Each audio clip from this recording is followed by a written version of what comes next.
Friends, आपने ये जरूर महसूस किया होगा कि जब भी आपने कोई डिफिकल्ट टास्क किया है या आपने आपको चैलेंज दिया है, आप उस चैलेंज को ओवरकम करते हैं तो आप पहले से ज्यादा करेजियस हो जाते हैं, कॉन्फिडेंट हो जाते हैं।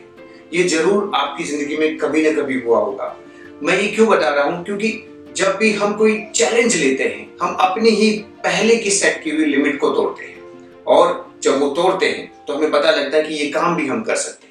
यानी कि हम अपने कंफर्ट जोन से बाहर आके अपनी कैपेबिलिटीज, अपने पोटेंशियल को एक्सेस कर सकते हैं। आज मैं 3 छोटी छोटी बातें आप लोगों के साथ शेयर करने वाला हूं, और इन तीनों ही एग्जाम्पल में एक बहुत ही इंटरेस्टिंग लर्निंग है, एक बहुत ही इंटरेस्टिंग कंसेप्ट है। सबसे पहला एग्जाम्पल, आप सब लोगों ने इनके बारे में सुना होगा, सिकंदर द ग्रेट। इस वॉरियर के बारे में ये बताया जाता है कि इसने पूरी दुनिया लगभग जीत ली थी। ये अलग बात है कि वो इंडिया को नहीं जीत पाया था, लेकिन इसकी एक कंसेप्ट, इसकी एक स्ट्रेटेजी बहुत ही फेमस है कि जब भी वो एक जगह से दूसरी जगह युद्ध करने के लिए जाता तो उस जगह तक पहुंचने के वो सारे रास्ते खत्म कर देता था, वो सारे तरीके मिटा देता था जिससे कि वापसी हो सके। और ये करने के पीछे एक खास वजह थी कि जब जब भी वो ऐसा करता था, उसकी सेना को एक खास मैसेज जाता था कि आपके पास एक ही रास्ता है, यानी कि आप करो या मरो की सिचुएशन में है, आपके पास एक ही रास्ता है, आप वापस नहीं जा सकते, आप सिर्फ आगे जाएंगे। जब ये हमारा मेंटल स्टेट होता है, ये हमारी एक कमिटमेंट होता है कि हमें आगे ही जाना है, हमें लड़ना है, फिर हम वो तरीके ढूंढते हैं जिनसे हम आगे जा सके, हम वो तरीके ढूंढते हैं जिनसे हम जीत पा सकें, हम वो तरीके ढूंढते हैं जिससे उस सिचुएशन से ओवरकम कर सके। तो इस एक एक्सपीरियंस से, सिकंदर की इस स्ट्रेटेजी से एक बात सीखने को मिलती है कि अगर कुछ बड़ा पाना है तो कुछ बड़ा दांव पे लगाना पड़ेगा, यानी कि अपने आप से कुछ ऐसे कमिटमेंट करने पड़ेंगे ताकि वो सेल्फ कमिटमेंट ही हमें डराए, और जब हमें डराए तो हम कुछ बेटर करें। बड़ा पाना है तो बड़ा दांव पे लगाना पड़ेगा। दूसरा example, Rocky Marciano, famous boxer, America के फेमस बॉक्सर 1950 के समय के, जिन्होंने 49 फाइट्स की सारी फाइट्स उन्होंने जीती है। ये जाने जाते हैं कि जब कोई भी फाइट्स होती थी तो रॉकी क्या करते थे, अपने आप को 3 महीने, फाइट से 3 महीने पहले अपने आप को एक अलग माहौल में लेके जाते थे, अपनी फैमिली, अपने फ्रेंड्स, बाकी नॉर्मल माहौल से अपने आप को अलग कर लेते थे, और उस 3 महीने के समय में वो लिमिटेड लोगों से मिलते थे, और वो नए लोगों से मिलना, नए फोन कॉल्स करना, नए ईमेल्स करना सब बंद कर देते थे। यानी कि इस 3 महीने के टाइम में वो अपने आप को एक एकांत में लेके जाते थे। फाइट से 2 वीक पहले वो अपने आप को इतना वो लिमिटेड कर देते थे कि किसी भी तरह का नया खाना खाना, new phone calls, new emails, किसी भी नए इंसान से हाय हेलो तक भी करना वो पसंद नहीं करते थे, एकदम फोकस।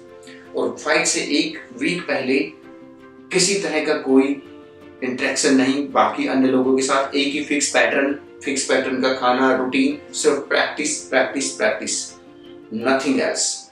सो इतने फोकस थे वो, इतने ज्यादा कमिटेड थे, और उसी के अकॉर्डिंग वो तैयारी करते थे। नतीजा 49 फाइट्स एंड 49 विक्ट्री। वो कभी भी अपने इस प्रोफेशनल मुक्केबाजी में हारे नहीं, 49।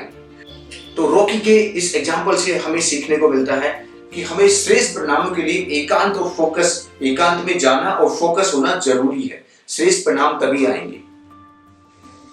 तीसरा एग्जांपल मैं माइकल फेल्प्स का शेयर करूंगा। माइकल फेल्प्स स्विमिंग के जाने पहचाने नाम, पूरी दुनिया उनको जानती है। उन्होंने 28 ओलंपिक मेडल्स जीते हैं। Yes, 28, it's a big number जो आज तक कोई स्विमर अचीव नहीं कर पाया है। माइकल फेल्प्स की एक बात बहुत ही यूनिक है कि वो प्रैक्टिस को लेके बहुत ही कंसिस्टेंट थे। एक ओलंपिक से दूसरे ओलंपिक के बीच का जो 4 साल का समय होता है, उसमें वो पूरी तरह से कमिटेड, कंसिस्टेंसी के साथ प्रैक्टिस करते थे। इसका अंदाजा इस बात से लगाया जा सकता है कि 4 साल में सिर्फ 2 छुट्टियां 4 साल, और वो दोनों भी किसी खास वजह से, otherwise he was so consistent. उनके बारे में कहा जाता है कि वो इतना सब कैसे कर पाते थे। ये सब करने के लिए वो बहुत सारी नॉर्मल चीजें छोड़ते थे, अवॉइड करते थे, सैक्रिफाइस करते थे, क्योंकि वो कमिटेड थे अपनी प्रैक्टिस को लेकर। उन्हें पता था कि अगर एक्स्ट्रा ऑर्डिनरी परफॉर्म करना है तो एक्स्ट्रा ऑर्डिनरी कंसिस्टेंसी होनी चाहिए प्रैक्टिस में। अगर हमारे पास कोई टैलेंट है, उसको अगर हम एफर्ट से मल्टीप्लाई करते हैं, अगर हम नहीं करते कोई भी एफर्ट्स तो वो टैलेंट खत्म हो जाता है। But if you do multiply with efforts, यानी कि हम बहुत सारे प्रयास करते हैं, तो वही टैलेंट एक स्किल बन जाता है। और उस स्किल को फिर जब हम फिर मल्टीप्लाई करते हैं एफर्ट्स के साथ, तो वो स्किल एक एक्सीलेंट अचीवमेंट बनती है, वो एक मास्टरी बनती है। उनके इस एग्जाम्पल से हमें लर्निंग मिलती है कि प्रयासों में निरंतरता ही हमें भीड़ से अलग करती है। तो फ्रेंड्स, ये 3 एग्जाम्पल, कुछ बड़ा पाने के लिए कुछ बड़ा खोना पड़ता है, बड़ा दांव पे लगाना पड़ता है।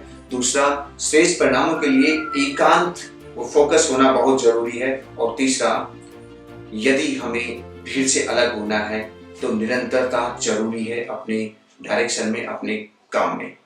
फ्रेंड्स, ये 3 लाइफ प्रिंसिपल हम अपने काम में, अपने करियर गोल्स में या अपने लाइफ गोल्स में अप्लाई करें, विल डेफिनेटली बी देयर, हम लोग जरूर वहां पे होंगे।